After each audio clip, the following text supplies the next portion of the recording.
হ্যাঁ দিদি, আপনার নাম? আচ্ছা, এই গ্রামের নাম? খারিজা বাত্রিগাছ। কোন অঞ্চল? শোলমারি অঞ্চল, দিনহাটা কুচবিহার,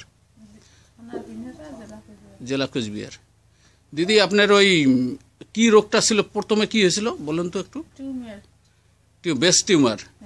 তারপরে কোথায় কি করলেন? শ্রেয়াংশু মণ্ডল, কুচবিহার। অপারেশন করার পরে কি হলো? 6 মাস পরে আবার ঘা, মানে ক্যান্সার ধরা পড়লো। তারপরে এই তো এই পর্যন্ত। তারপরে এই প্রোডাক্টটা কয়দিন ধরে খাচ্ছেন? হ্যাঁ, 11-12 দিন। তো তাতে কি বোঝা যায় এখন? ঘাউয়া টাইট হয়েছে না? তো আশা করি এই রেনোটাস দিয়ে আপনার ঘা শুকিয়ে যাবে। তো আপনার আর কোনো চিন্তা ভাবনা করতে হবে না, কোনো ডাক্তারকে দেখাতে হবে না, কোনো ওষুধও কিনতে হবে না। আশা করি এখান থেকে আপনি সুফল পাবেন।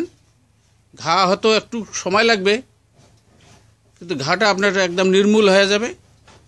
আশা করি এখান থেকে আপনি ভালো একটা রোগের জায়গা আপনার একদম নির্মূল হয়ে যাবে, সম্পূর্ণ শরীরের রোগ সারবে।